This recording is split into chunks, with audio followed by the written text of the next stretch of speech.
اور محبت اور پیار بانٹنے والے ناصر مدنی کے ساتھ نامعلوم افراد نے کیا کیا، انہی کی زبانی سنتے ہیں۔ مدنی صاحب، آپ تو ہمیشہ ہم نے دیکھا کہ ہنسی محبت پیار بانٹتے ہیں، ہوا کیا آپ کے ساتھ؟ بس ایک آدمی ہے، اس نے مجھے فون کیا لندن سے واٹس ایپ کہ میں آپ کے چاہنے والا ہوں، تو میں پاکستان آیا ہوں، تو آپ میرے پاس میں بندہ بھیجتا ہوں تو کھاریاں ہیں، پروگرام کریں میرے ہوٹل میں، اجوا ہوٹل۔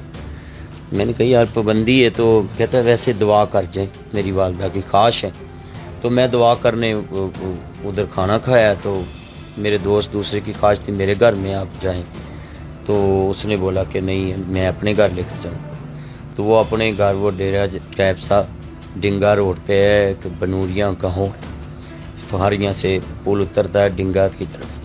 تو وہاں بنوریاں گاؤں میں مجھے لے گئے اور وہاں جا کر بٹھایا، اور پھر 10-15 آدمی جو ہیں وہ گنوں والے، اور اس میں جو ہے نا آتے ہی ہم پہ گنے تان لی، میرے ڈرائیور کو دوسرے میں، اور ساتھ جو ملازم تھا اس کو تیسرے کمرے میں، اور مجھے ایک کمرے میں جو ہے نا بند کر دیا، اور بند کر کے مجھے فوراً پہلے کہا کہ کپڑے اتارو سارے، اور کپڑے اتار کے تو ویڈیو بنانی شروع کر دی، اور پھر ایک پائپ سا لے کر اسے تشدد شروع کر دیا۔ پھر ایک آیا تو کہتا چلو اپنے ایڈمن کو فون کرو، وہ موبائل کے ادھر ہیں، پاسورڈ دو سارے، تو سارے چینل علامہ ناصر مدنی آفیشیل چینل میرا، اس پہ پاسورڈ لے لیے، اور ناصر مدنی آئی ڈی ہے میری، اس کے پاسورڈ لے لیے، اور